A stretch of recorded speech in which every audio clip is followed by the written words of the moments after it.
Halo teman-teman semua, perkenalkan, kami dari kelompok etnis Lio akan menjelaskan tentang kebudayaan yang ada di daerah Lio. Perkenalkan, nama saya Yani Rizkunan dengan NIM 2023 220268. Perkenalkan, nama saya Nurul Fajr Darawa dengan NIM 2023 220 325. Perkenalkan, nama saya Nanda Utami Rizky Amalia dengan NIM 2023 22066. Pada kesempatan ini kami akan menjelaskan kebudayaan apa saja dan tradisi-tradisi apa saja di daerah Lio, dan tugas kali ini juga untuk memenuhi nilai tugas dari mata kuliah Teknologi Budaya. Baik, pada kesempatan kali ini saya akan menjelaskan tentang tradisi-tradisi yang ada di daerah Lio. Nah, untuk tradisi yang pertama yaitu ritus Patika Atamata, atau dalam bahasa Indonesia memberi makan kepada roh leluhur.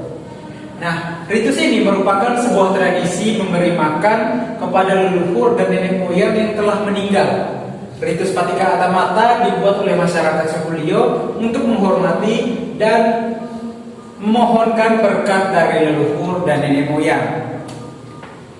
Nah, ritus yang kedua adalah ritus Tungawu. Pada dasarnya, Tungawu merupakan tahap inti adat dalam tradisi Edelio, di mana pihak keluarga laki-laki membawa beberapa binatang atau yang disebut eko, uang maupun emas yang biasa disebut lihu. Meski demikian, makna dan nilai di balik acara Tungawu tidak semata ditentukan oleh jumlah dan besarnya belis atau harga yang harus dipenuhi, melainkan sebagai wujud penghargaan untuk mengeratkan hubungan antara kedua rumpun keluarga, sekaligus persyaratan untuk tahap selanjutnya menerima sakramen perkawinan. Nah, selanjutnya adalah ritus Kambera atau tradisi tata berladang. Tradisi ini adalah warisan para leluhur atau Ambu Walumamui yang hingga kini masih diyakini sebagai tradisi yang sakral. Tradisi ini selalu menjadi ritual tahunan dari 3 badan Mosalaki yang menjadi penanggung jawab dan penyelenggara. Masyarakat percaya bahwa ritual adat ini memiliki nilai budaya dan mendatangkan pahala berkat bantuan para leluhur yang kami yakini sebagai wujud Tuhan, penguasa atau Dewi Bumi. Ritus selanjutnya adalah ritual Ngua Baku Jokaju. Tujuan dari ritual ini sebenarnya untuk menolak bala atau mengusir roh jahat sebelum musim tanam. Ritus ini sebagai simbol keharmonisan alam, pencipta, leluhur, dan masyarakat adat Lio. Selanjutnya, ritus Kapo'o. Dalam tradisi tata berladang suku Lio, Kapo'o merupakan salah satu ritual adat penting yang digelar setiap tahun dengan melibatkan seluruh pemangku adat atau Mosalaki dan para penggarap atau Failalu Anahalo.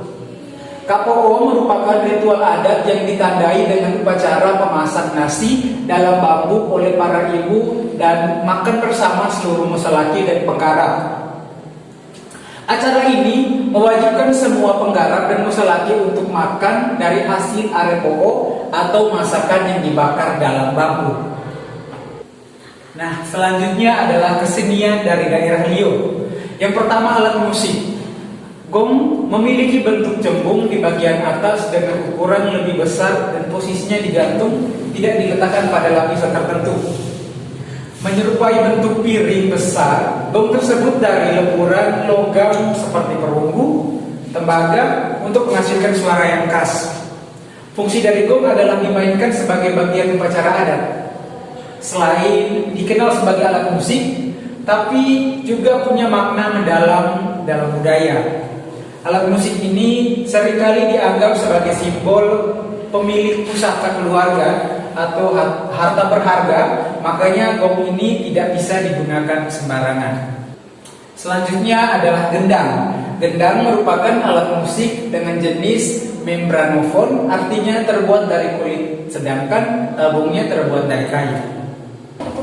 Selanjutnya adalah veko gendang. Veko atau dikenal sebagai suling, bahan pembuatannya berasal dari bambu bulu atau bulu yang tipis dan dilubangi pada salah satu sisinya. Seruling mampu menghasilkan menghasilkan bunyi kasar, melengking atau seperti suara siulan. Sumber bunyi seruling berada di bagian tak jauh dari puncak kepala. Seruling biasa dimainkan dengan menggunakan jari menutup lubang-lubang yang dilubangi pada bagian seruling dan dibunyikan dengan cara ditiup menggunakan udara. Selanjutnya adalah makna dari kue filu. Kue filu sendiri memiliki 4 makna. Yang pertama, kehormatan dan keramahan. Yang kedua, pertukaran budaya. Yang ketiga, berkaitan dengan alam. Dan yang keempat, simbol keberlimpahan dan kemakmuran. Selanjutnya adalah are Jawa. Are Jawa merupakan makanan khas Riau yang terbuat dari jagung yang dititik. Makanan ini adalah makanan asli yang diolah dari jagung. Terdapat 2 jenis are Jawa, yaitu are Jawa dengan bahan dasarnya campuran antara jagung dan kacang hitam, dan are Jawa dengan bahan yang campurannya antara jagung dan beras. Jagung tersebut dikupas kulitnya, kemudian dikeluarkan bijinya atau pemipilan dari bonggol. Biji jagung dihancurkan dengan 2 bahan batu, yaitu batu besar sebagai landasannya dan batu kecil untuk menghancurkan yang dalam bahasa lokal tersebut watu pena, hingga biji jagung tersebut seperti biji beras dan ada akar tepungnya. Oke, selanjutnya adalah kesenian. Nusa Tenggara Timur atau NTT memiliki nuansa kain tradisional, yakni tenun. Pembuatan kain tenun tersebut dilakukan oleh suku-suku di NTT secara turun-temurun. Proses pembuatannya sendiri memiliki tingkat kesulitan yang sangat tinggi dan membutuhkan waktu pengerjaan yang cukup lama, dikarenakan proses pembuatannya yang menggunakan tangan. Ada beberapa jenis lawa dari Riau yang terkenal, yaitu lawa Nepatea, lawa Matarote, lawa Kelimara, lawa Daki, dan lain-lain. Tahap pembuatan sarung Riau. Yang pertama, persiapan menghani atau dalam pembuatan kain tenun dimulai dengan menghani, yaitu proses pemilihan benang-benang untuk dijadikan fungsi pada alat hani. Yang kedua, pemasangan benang lungsi pada bung benang lungsi. Yang ketiga, pencucukan pada mata gun. Yang keempat, pencucukan pada mata sisir. Yang kelima, pengikatan benang lungsi pada benang kain. Yang keenam, penyetelan. Yang ketujuh, tahap menenun. Ragi, luka, dan lesu. Jadi yang perlu kita ketahui, ragi, luka, dan lesu ini merupakan pakaian khusus untuk laki-laki. Nah, pengertian dari ragi itu sendiri adalah kain tenun ikat yang dibuat oleh perempuan Riau dan bercorak serta didominasi warna gelap atau hitam dengan garis-garis vertikal. Dalam kebudayaan orang Riau, ragi yang dikenakan oleh seorang menunjukkan status dan kedudukan orang tersebut. Ada 2 jenis ragi. Ada yang disebut ragi sura, sarung dengan motif garis-garis vertikal, dan ragi sura rembe atau mbao, yakni sarung dengan motif garis-garis horizontal. Jelasnya, ukuran ragi juga berbeda. Ragi oneloo atau onepobe ukurannya lebih kecil dan pendek. Sementara ragi oneria atau ragi onerepa besar dan panjang, khusus untuk pra laki-laki. Baik, saya akan melanjutkan tentang pengertian mengenai luka dan lesu.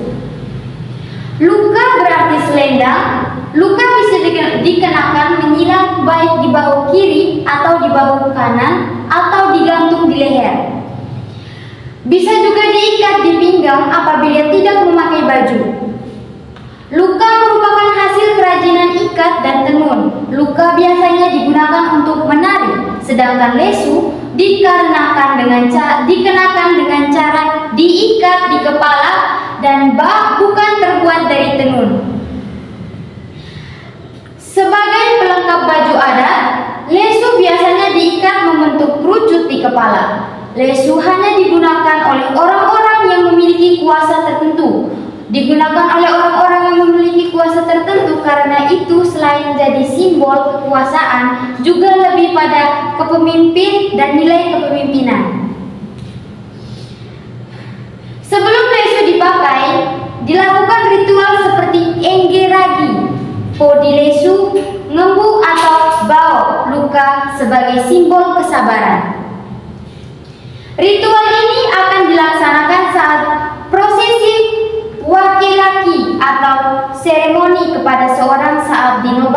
sebagai musalaki.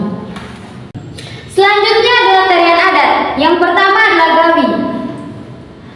Bentuk tari gawi menggambarkan kebudayaan masyarakat suku Liao yang terdiri atas sistem kepercayaan, organisasi kemasyarakatan, sistem pengetahuan, bahasa, kesenian, sistem mata pencarian, serta teknologi dan peralatan. Semuanya itu terlihat dari unsur-unsur tari gawi.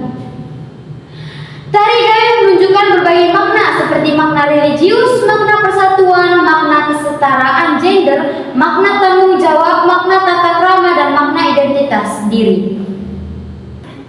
Selanjutnya kita masuk di rumah adat.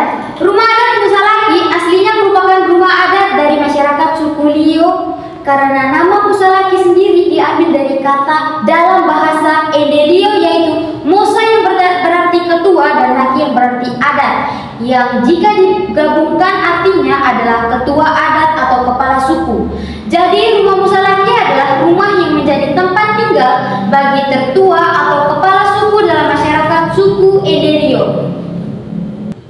Kita masuk di rumah adat. Yang pertama, ruang budaya Sauria atau rumah besar. Sao merupakan rumah, sedangkan Ria artinya besar. Jadi pengertian Sauria adalah rumah besar. Sauria merupakan bangunan utama masyarakat Edelio dan amat disakralkan. Pada Sauria inilah Atalaki, Pu'u atau kepala suku tertua menetap. Sauria mempunyai fungsi sebagai fungsi praktis. Sauria merupakan tempat berlindung satu atau beberapa keluarga yang keturunan. Di tempat itulah mereka makan, tidur, dan melakukan pekerjaan-pekerjaan tertentu. Sauria juga berfungsi sebagai dapur untuk memasak masakan. Yang kedua adalah fungsi sosial. Sauria adalah tempat tinggal Atalaki, Pu'u beserta saudara-saudaranya.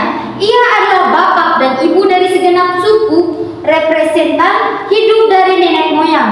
Ia yang menjamin kesatuan dari seluruh warganya, sebab Sauria dibangun oleh segenap warga suku. Yang ketiga adalah fungsi religius. Sauria merupakan tempat dilakukannya upacara adat yang bersifat religius seperti upacara pertanian, kelahiran, perkawinan, dan kematian. Yang berikut adalah struktur luar dan dalam ruang budaya arsitektur tradisional Sauria. Sauria adalah pusat peradaban budaya suku Liao yang juga menjadi tempat para leluhur pertama kali mendiami pemukiman tradisional. Karena itu, dia menjadi lambang kesatuan yang dibangun oleh Aji Anak Paiwalu atau masyarakat adat. Di tempat inilah dilakukan berbagai upacara ritual adat yang bersifat religius yang berkaitan dengan perkawinan, kelahiran, dan pertanian. Selain berfungsi sebagai tempat tinggal kepala suku, Sauria juga menjadi simbol persatuan dan kesabaran. Sauria pada umumnya berukuran lebih besar dan tinggi mencapai 3-9 meter dari rumah adat yang lainnya. Memiliki 4 buah ruang yang mempunyai fungsi-fungsi tersendiri, yaitu ruang luar terdapat 2 tenda lo'o atau teras kecil yang berukuran 50 x 750 cm dan tenda ria atau teras besar dengan ukuran 200 x 750 cm dan ruang tengah dengan memiliki 2 bera Jawa atau dapur yang terdapat pada pintu masuk di samping kiri dan kanan. Terdapat ruang soja atau ruang tidur dan ruang pojandawa atau ruang tengah. Ini berukuran 400 x 750 cm dan yang terakhir adalah ruang paling belakang yaitu Wisululu atau ruang pemujaan dengan ukuran 100 x 750 cm. Ruang ini berfungsi sebagai ruang pemujaan dan tempat penyimpanan barang-barang pusaka seperti piring, periuk, mangkuk, dan terbuat dari tanah liat. Bahkan batu ceper yang dianggap sakral disimpan di tempat ini. Sekian pemaparan tentang kebudayaan dari etnis Liao. Kami mengucapkan Terima kasih.